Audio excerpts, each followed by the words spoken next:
Ladakh is a mountain desert across the Indian Himalayas. In the rain shadow of the mighty mountains, it's so high and dry that it's often called moonland. It looks more like a moonscape or a Marsscape. Well, this one is a picture of the Mars. Often called Little Tibet, this region remains landlocked, cut off from the rest of the world for half the year. Temperatures range from -30 to +30. Hi, I'm Sonam Wangchuk, a simple indigenous tribal from this remote Ladakh. I was born in an even remoter tiny village of 5 households. But that was a long time ago. Today, my village has grown 100% to become a village of 10 households.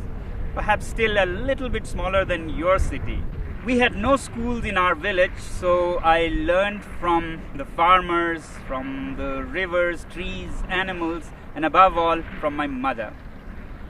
I picked up English and other languages from the radio and meeting people from different countries. Later went to some schools and finally finished mechanical engineering.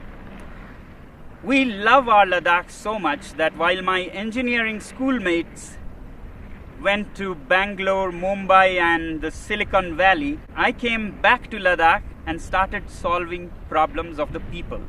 Children's problems in school education, people facing harsh cold winters, and farmers facing water shortage in the face of climate change. I've been doing these things for the last 30 years and the world has been very generous. They have not only acknowledged but admired my work with various awards in different parts of the world.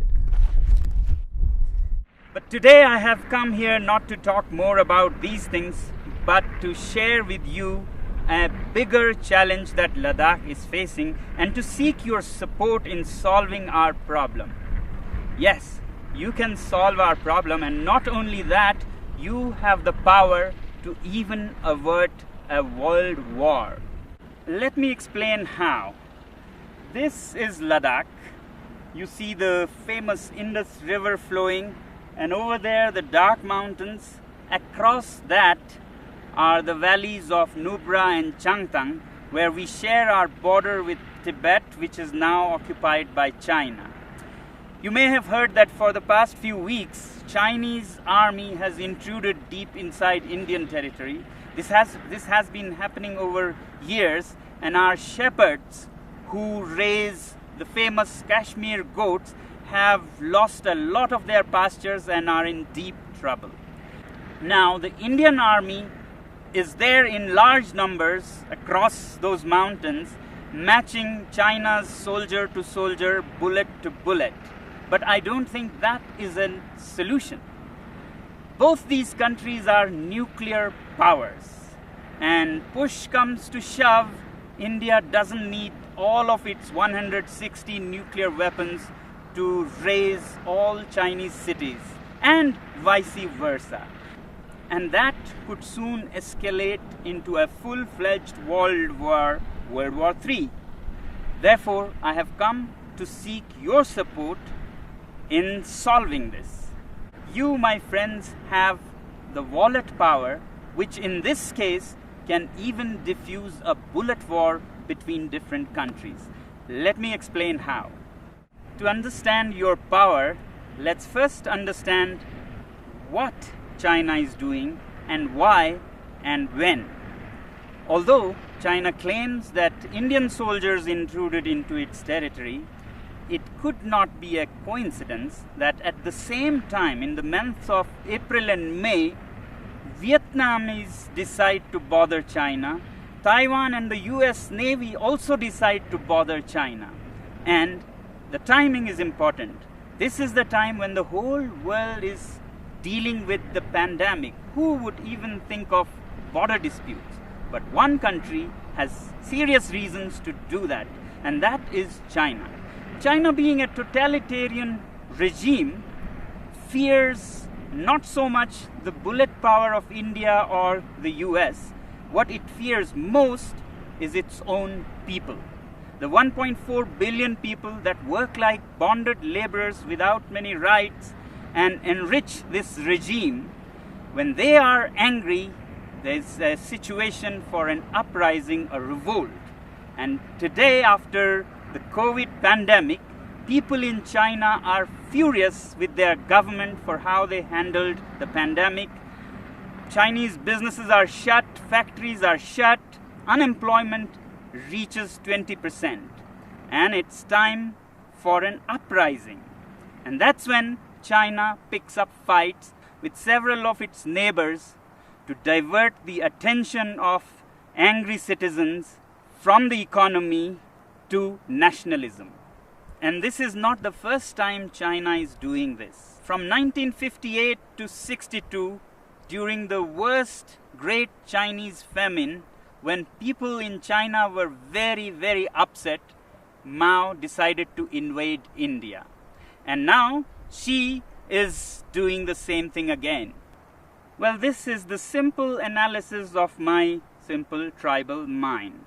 If this be the case, then we, the citizens of the world, should use our wallet judiciously and hit China where it hurts most, the economy.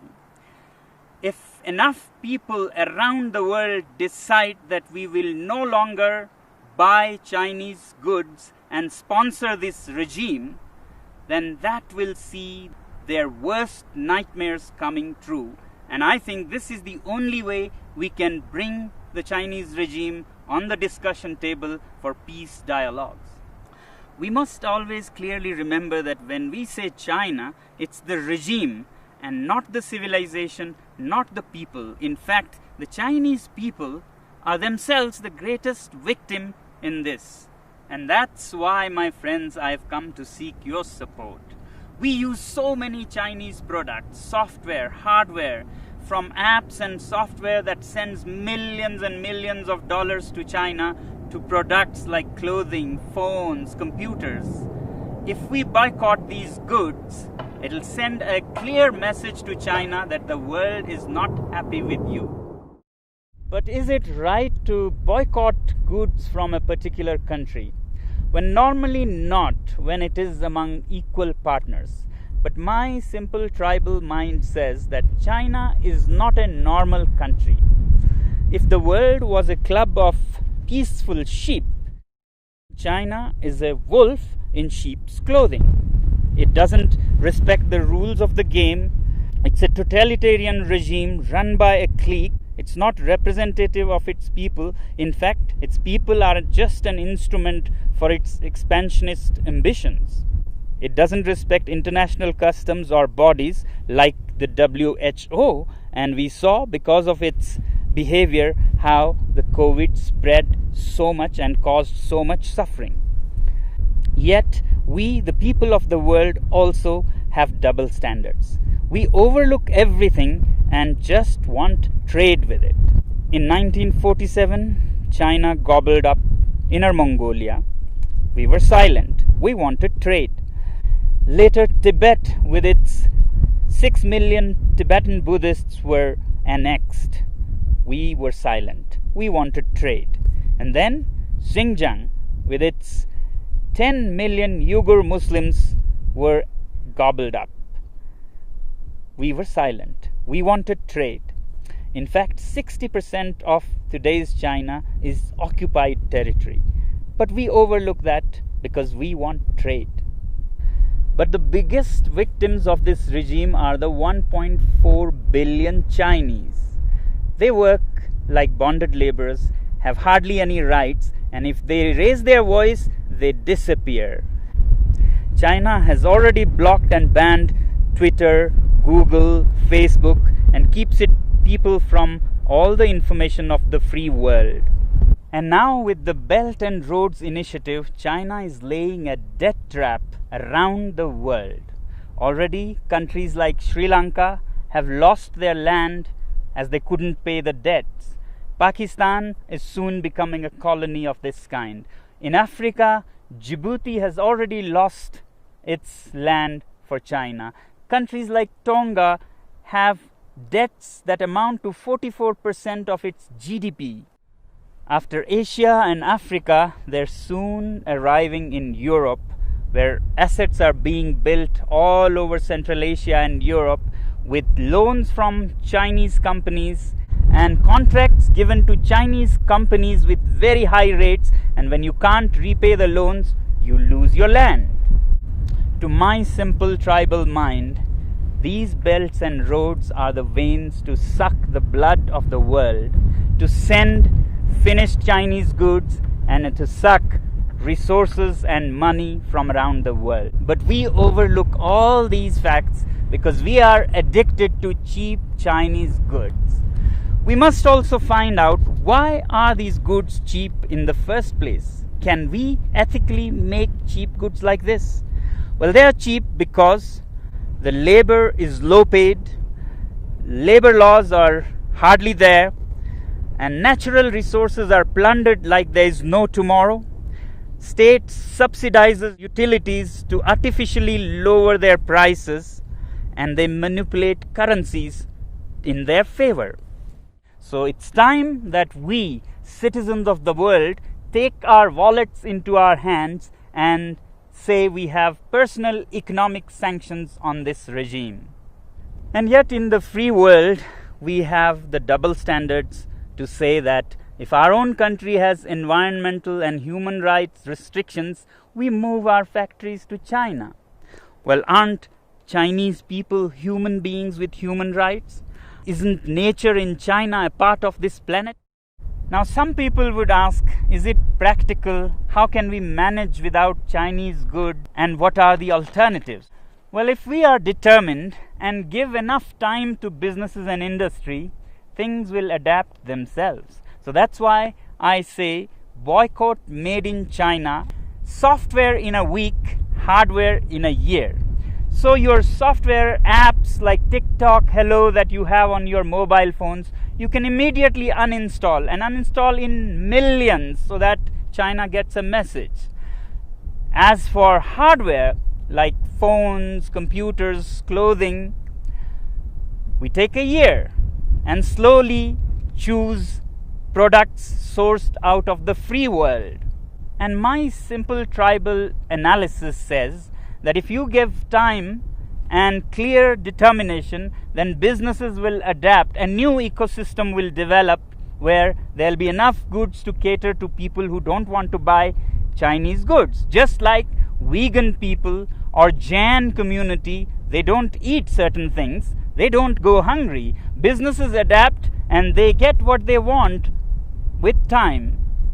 As for replacements and alternatives to Chinese goods, I really don't think that we need an alternative for everything. We have been buried under cheap Chinese goods. We have made our houses into museums cluttered with cheap things that we don't even need. Why do we need 10 pairs of shoes? Why can't we do with 3 pairs of shoes made very nicely by local craftsmen? Why do we let these goods pollute our rivers, lakes? Can we learn to live simpler? These lockdowns have actually taught us that we can be happy with much less. So can we also think out of this box and talk about a simpler life with local products? If you want to learn more about how to live happily with simpler lives, please look up our movement, ilivesimply.org. You may not agree with me, but if we keep appeasing China because of our addiction to trade with it and overlook everything else, my simple tribal mind says that we might even be repeating history. How in the late 1930s, the British government led by Chamberlain kept appeasing Hitler and giving in to its demands, finally led to the Second World War. If we continue on the same path, we might either be leading the world to a third world war or a world dominated and colonized by China. Let me help you understand further what our addiction to trade with China can land us into. Here's a story of the great Indian monkey trap. Man puts a sweet bait into the pitcher and then ties this pitcher to a tree with a very small opening.